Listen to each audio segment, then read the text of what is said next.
Hello বন্ধুরা, আরকি কিচেনে সবাইকে স্বাগত। আজকে আমি আলু আর ডিম দিয়ে একটা স্ন্যাক্স বানাচ্ছি।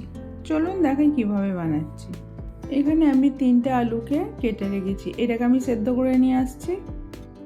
সেদ্ধ হয়ে গেছে, এবার এটাকে একটু ঠান্ডা করতে দেবো। ঠান্ডা হয়ে যাওয়ার পরেতে গ্রেট করা আদা দিয়ে দিচ্ছি, আধা চামচ, কাঁচা লঙ্কা 3টে কুচোনো, কসুরি মেথি আধা চামচ একটু কম,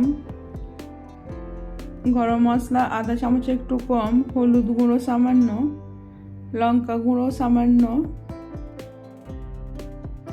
স্বাদ মতো নুন,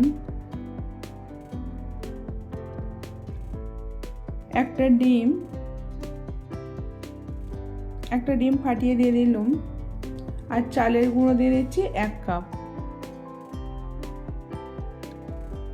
দিয়ে ভালো করে এটা মাখতে হবে।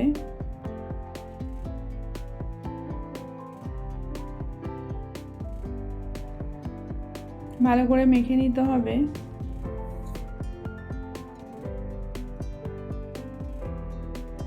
মাখার পরেতে হাতে একটু তেল নিয়ে তারপরে এটাকে একটু লম্বা করে টিক্কির মতন বানিয়ে নেব।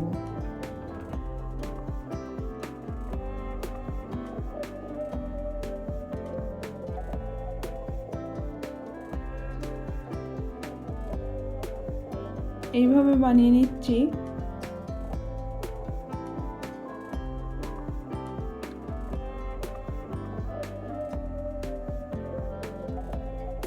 এইভাবে আমি সবগুলো বানিয়ে নেব।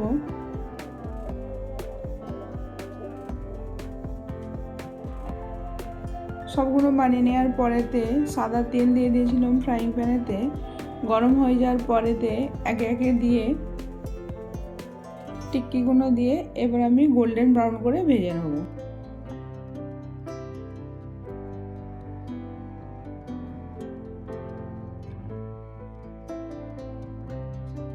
এইভাবে বানিয়ে দেখবেন, এটা অনেক টেস্টিও আর অনেক ক্রিস্পিও হয়।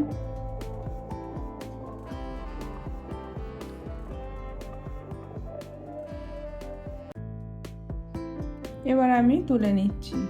এইভাবে বানিয়ে দেখবেন, ভালো লাগলে লাইক, কমেন্ট, শেয়ার করবেন। আবার অন্য কোনো রেসিপি নিয়ে আসবো।